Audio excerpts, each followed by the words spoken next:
Hi and welcome to the channel. My name is Itzik, and today, after 10,000 kilometers and a lot of good experience with the bike, it's finally a time to do the owner's review, extensive owner's review, because I'm going to give you all the information about the bike.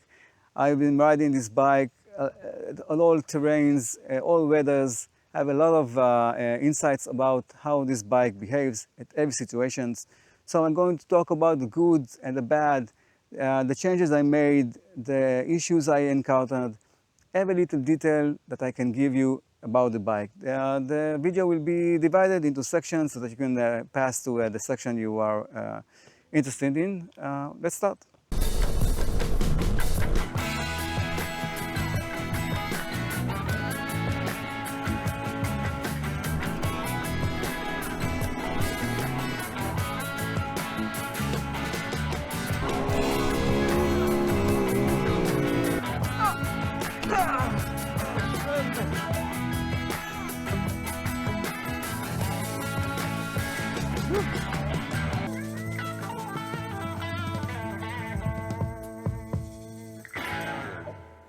Okay, so before we go into details about all the bike and the pros and the cons, let's see about the bike. Let's see what's the changes I made to the bike. This is how the bike looks after 10,000 kilometers. Didn't change the stickers, didn't change yet the tires. Wanted to see what's the status after 10,000 kilometers. So this is how the bikes look.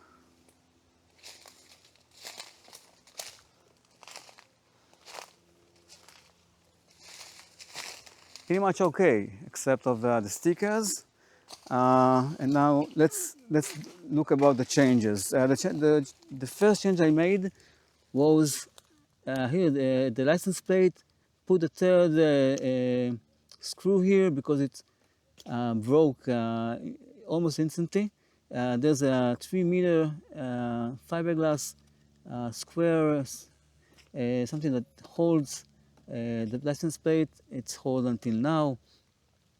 This is how the Motorz tires looks after 10,000 kilometers of riding the road and off-road. Rear sprocket was changed to 51 from 49. The change is the same. We will talk about all the things later in more details.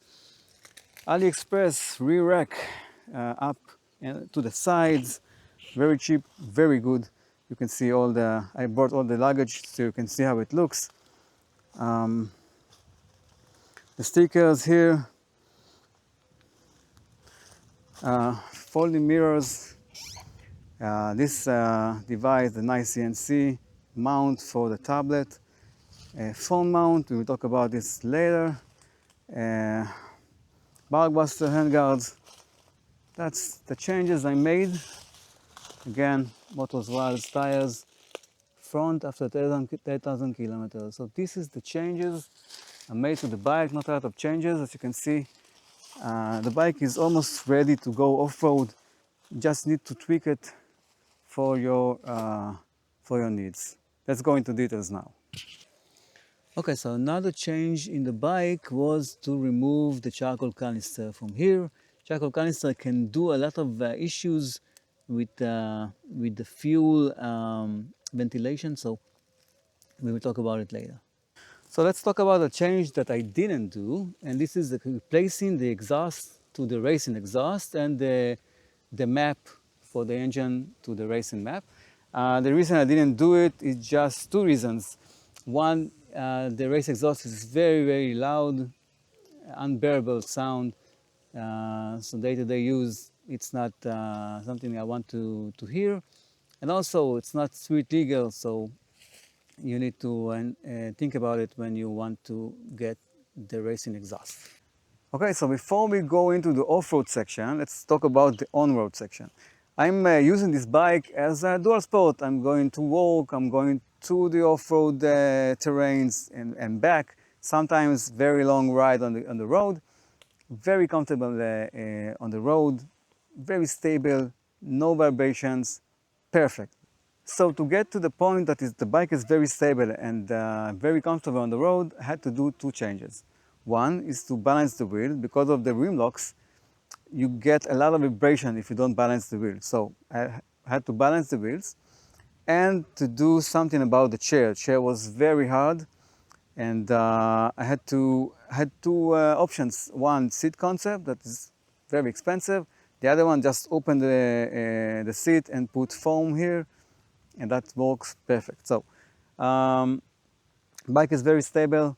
Wind protection is not so much, but do its job. Vibration from the handlebar, I don't feel any vibration from the handlebar, probably because of the yellow thing here that keeps the vibration off my hands. Perfect bike on the road, very stable. Now, about the speed, top speed. Top speed before the change of the rear sprocket from 49 to 51, I can go 120, 130 at about 6,000 RPMs. After the change, 120 goes up to 7,000 RPM. So this is the didn't take so much from the top end, but gave me a lot of low end. So if you searching for a bike to go above 140, 150 kilometers per hour, this is not the bike for you. Go to get an adventure. But this bike, very stable on the road. You can go into traffic, very light, amazing bike. Okay, let's talk about the range of the bike, off-road and on-road. It's very helpful that you have 3 tank fuels to the left, to the right, and in the back. The back one is connected through a hose, a one-way hose, to the right. The right is connected to the left. They both balance themselves. And the fuel gauge, fuel sensor is connected to the left, okay? So they balance themselves. The front ones together hold something like 14 liters, the back something like 16, 17, all around 31 liters of fuel. If I'm usually using only the front ones and getting around 230, 240 kilometers before I get the light to fill the fuel. I didn't try to go until I'm running out of fuel, but when I fuel the tanks, I'm usually at 10 liters, so I got another 3 or 4 liters of fuel, so I can get something like 300 kilometers at least. When I'm using the third one, I got to 540 kilometers after I rode 90 kilometers very gnarly off-road terrain. So before I get the fuel. So I probably can get to 600 kilometers at ease with the 3 fuel tanks. I usually don't use the fuel at the end, only the 2 front ones, because there's no, in my country, there's no way I cannot get to a fuel station at about 300 kilometers. But it's good to know that if you are going to the desert or something, that you don't go out to any fuel for a couple of days, you will not run out of fuel. Let's talk about an issue about filling the fuel. You fill the left one, and then you see that the level of the balance of the fuel is going down because it's balancing to the right. So I'm fueling the left one, and then fueling the right one, and then fueling again the left one, and fueling again the right one, so they can be balanced. You cannot enter the fuel like this and leave it, because it will just, all the fuel will go out. Trust me, I know. So just when you fuel it, do it gently and just fill them. Keep the hoses straight, and that's it. So another issue with the fuel, when you fill the fuel, don't fill it until the end. Leave something like centimeter and a half, and not all the way at the top, because the fuel is expanding, and you will have spilling fuel outside of your tank. So it's something that probably about all the bikes, but it's good to just not fill it until the end. So another issue is with the pressure of the fuel. So you have up here the hose that takes the pressure and just put it out the good thing that the dealership removed the charcoal canister, because I saw issues abroad and in my country that the pressure is not going out because of the charcoal canister, and then when it's out, it's better. So remove the charcoal canister, it will be better with the fuel pressures. Okay, so one of the problems that we had before I got the bike, something I heard about abroad was when this pipe of the exhaust is going to be hot, the fuel was boiling inside the right tank. It was just spilling outside. The KOVE fix was pretty simple. They just put a heat shield here, and you can also put heat shield around the exhaust pipe, but this fix just fixed it. Didn't have any issues with boiling fuel that spills from the right tank, so this problem is fixed. Okay, let's talk about off-road, and the first topic I want to talk about is the weight. This is something that was very important to me after the two bikes I had. I had the WR250R, that was light bike, light dual sport bike, take it everywhere, pick it anywhere, great bike. But when I transferred to the adventure side, to the Tenere, the weight I started to feel the weight at every situation I made, downhills, uphills, just falling with the bike all the time. Issue was, the weight was an issue. This bike goes back to the simple, small dual sport machines. There's no issue with the weight. You can pick it up from anywhere. Even if you are at downhill and you are upside down, you can just pull it and pick it up. So it's not an issue. When you go out, there's no options that you cannot lift it.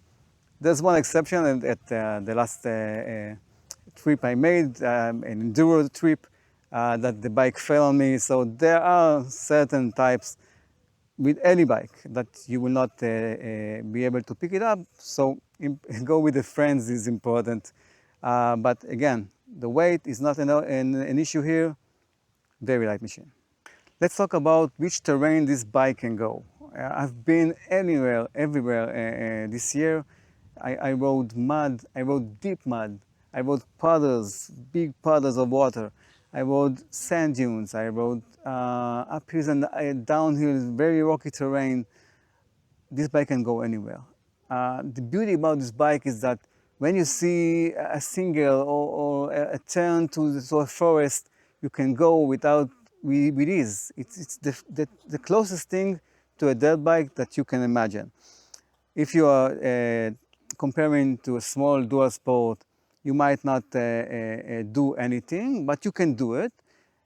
An adventure bike, I will not go to any terrain I'm not familiar with before checking it, because I can get into trouble. But this bike, you can go over anything. Maybe some things like enduro you will do, it will be more difficult, but still this bike can do anything. Let's talk about where this bike struggles a little bit. This bike builds for high speeds. The more you go fast, the more this bike shines. So when you are entering enduro style ride or single with slow speed, this bike starts to get into trouble. Sometimes it just chokes and dies.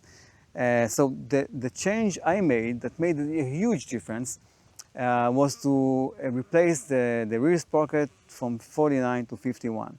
Didn't want to change it to 52 because I wanted the high speed for the road to be as high as I can get it. But this change was a big change. Now I have more low-end power. The bike hardly stalls, and still I get into high speeds with ease. So changing the back sprocket to 51 is a huge improvement, very cheap fix, made a lot of difference. Let's talk about the suspension on this bike. So when you want to talk about suspension, and I'm not really expert about it, when you feel that something is wrong, then you know that the suspension is not right. And let me explain. When I had the WR250R, The bike works perfectly. I didn't need to change anything. I didn't notice something is not working as such. But when I had the Tenere and the first bump I had, I just felt something is wrong. The suspension was not very good on this bike. So on this bike, the suspension works perfectly. There's no terrain, there's no bump, there's no rock that I cannot go past it, and I'm not feeling the bump, I'm not feeling the heat. It just swallow everything. So the suspension for me and my weight, that is around 75 kilos, is perfect. Now, it gets a little bit hard when you get from the factory. My dealership just pick it a little bit soft because when it's hard on fast tracks, it swallows the vibration better. On soft, it's better for slow terrain. So it's something in the middle that they change. Didn't touch it from then, and it was perfect. The suspension for my case, for my use, is perfect. Now I can open it and maybe change the oil and the springs, but for now I will not do it. Maybe later, just for my curiosity to open and show you how it looks inside. But for day-to-day use, the suspension is amazing. Let's talk about the height of this bike. This bike is very tall. I'm 185 centimeters in height.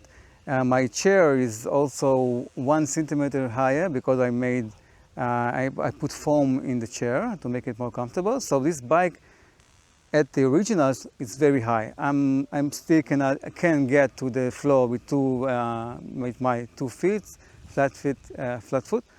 But if you are a little bit lower in height, there is another option with this bike to get it 5 centimeters lower. So you have both options. But I recommend you to get a test ride to see if this bike is suitable for you with this height. Okay, let's talk about the exhaust. As you can see, this is the original exhaust that comes with the bike. You can go and do the upgrade for the race exhaust and also the map for the engine. I didn't do the change because of 2 reasons. One, it's not street legal. You cannot go on the road with it. But the second one that is more important is the race exhaust is very, very loud. For day-to-day use, it's just too loud to handle, so I preferred using this exhaust. The change in the horsepower was not really noticeable, so I'm just wanted to be street legal and not suffer from the noise. So this is why I didn't change the exhaust. Let's talk about the headlights on this bike. It's LED headlights. On the road it's perfect, but the first time I noticed how good they are was when I had a cross-country trip and we entered the night and we were at the desert, and it was my first time riding at night. And it was the worst terrain to do it first time, and the headlight was just amazing. I saw everything. I saw the track ahead of me, and I was not even in high beams, just low beams, regular beams, and it was working perfectly. So the LED headlights here are amazing. Just something that's important to know, you cannot put anybody at the back. Okay, there's no passenger foot pegs. The structure of the back is not strong enough to hold another person. So if it's important to you, just know that this bike cannot do it, and maybe you need another bike. But for my use, it's perfect. Let's talk about one of the pluses in this bike, and this is the front up fender. There was one time that me and my friends with adventures came across a field with very bad mud. Everybody with a low front fender was stuck, and this bike just cruised without being stuck. So this is a big plus when you have this bike. Okay, let's talk about the stickers of the bike. And even before I got the bike, when I investigated about this bike, I knew that the stickers are horrible and not very good. If you can see, after 10,000 kilometers, it looks like this. They are very, very thin, and they are just peeling from the bike. My bike is a lot of scratches on the stickers itself, but the sticker itself didn't come off, so this is good. Um, the bike itself is built very hard. Every fall you don't get scratches, nothing is broken, but the stickers, you know, you can see after 10,000 kilometers, it looks like this.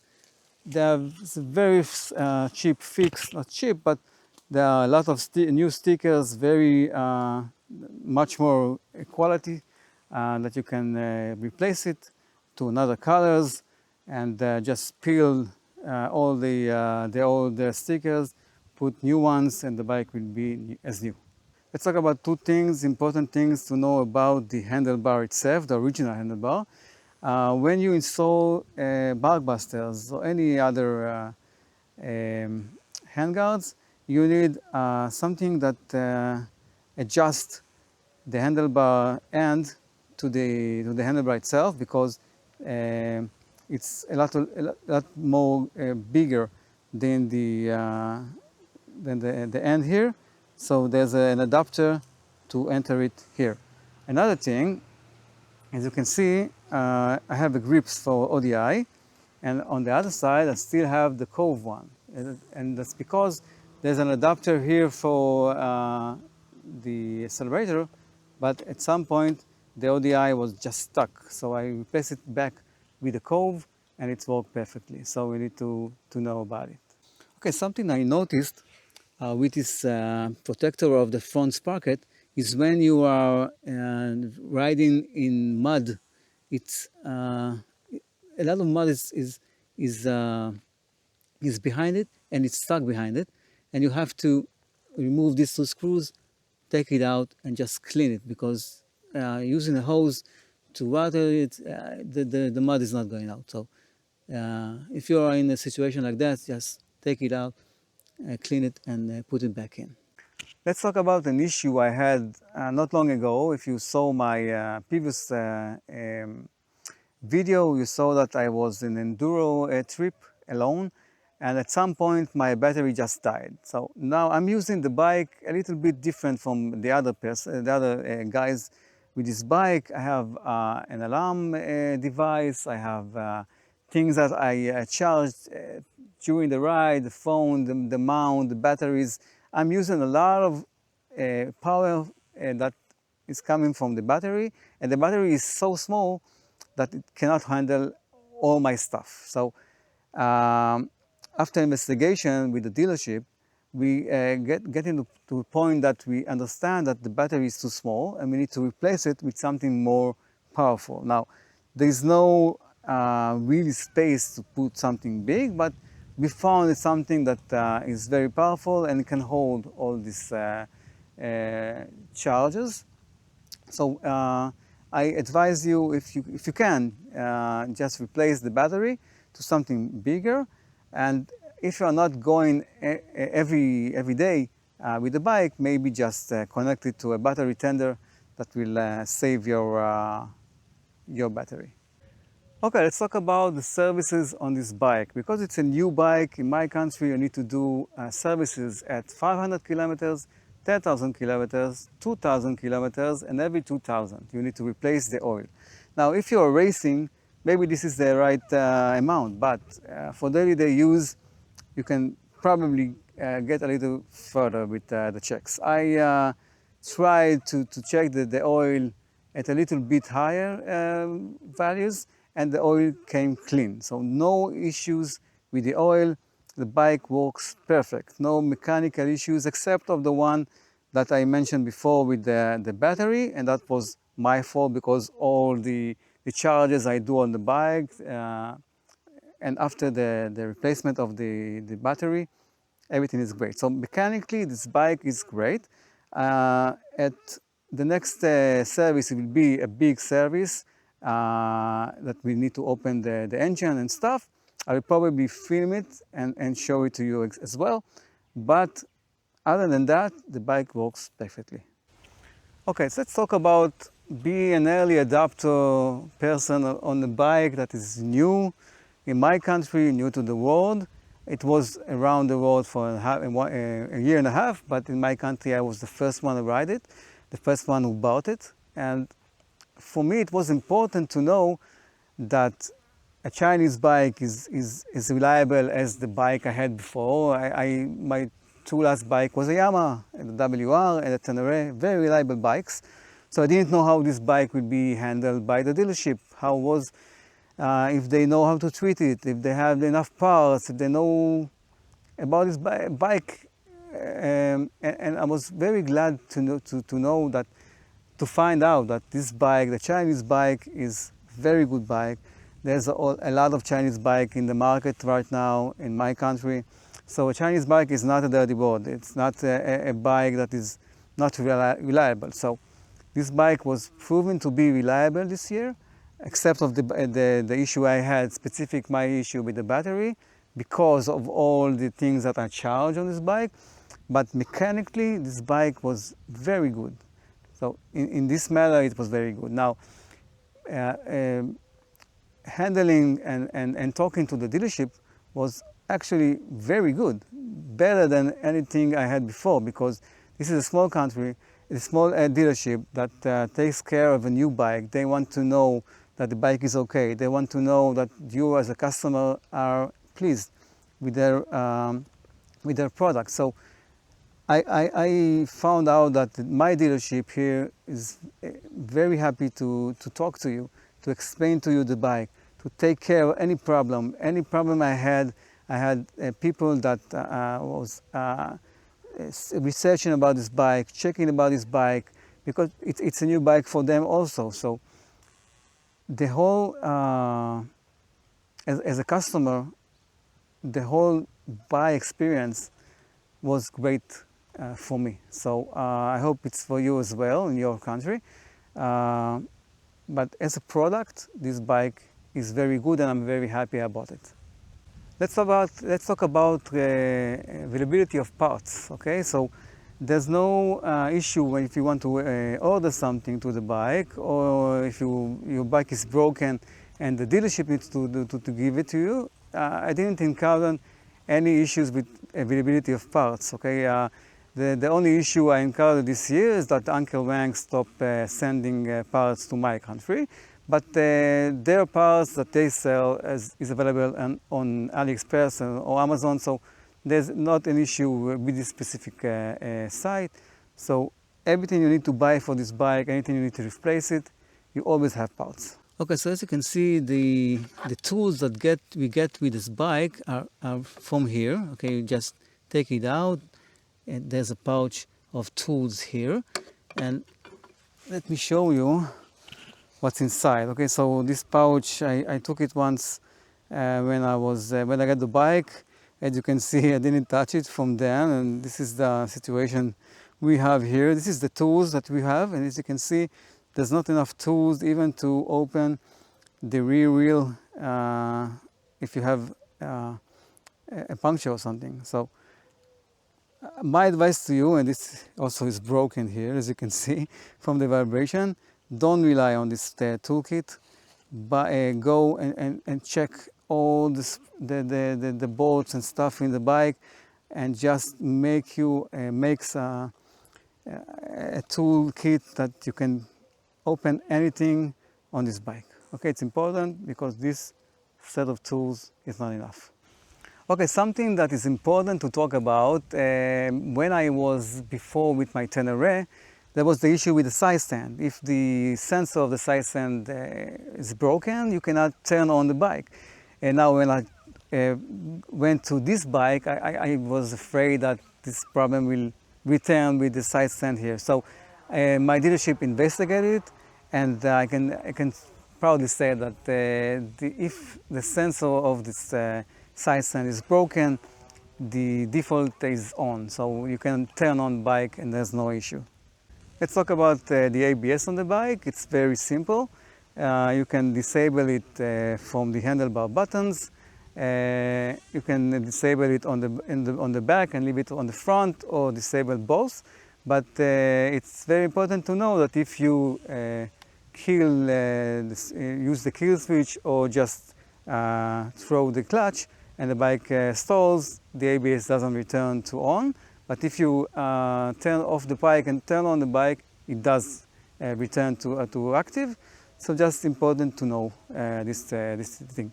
Okay, let's talk about the amount of bags you can put on the bike. As you can see, I have 3 bags, two saddle bags and one at the end. I bought a rear rack from AliExpress, very cheap, very strong. You can just put the bags like this, doesn't move anything, doesn't interfere with anything. It does interfere with the fuel tank at the end, but you can just remove the bag. And that's it. Very good setup. Let's talk about something that I didn't see anybody talk about in their review, and this is what this bike contribute to me. Before this bike, I had 2 bikes, one dual sport WR and the other one the Tenere. And with the Tenere, that my last bike, I was afraid to go to certain off-road terrains because the weight scares me. On the WR, on the other side, I didn't want to far away trips because the road trips was not comfortable. And in this bike, with this bike, I got confidence that I can go on anything. Really, all my fears from all the other bikes disappeared. I went to terrains that I would not go with any other bikes. I went to deep mud rides alone, and the bike just went through it like nothing. I went to enduro rides. I went to sand dunes. I never ride sand dunes before this bike. I was always afraid. I was not good at it, and this bike just gave me the confidence to ride it.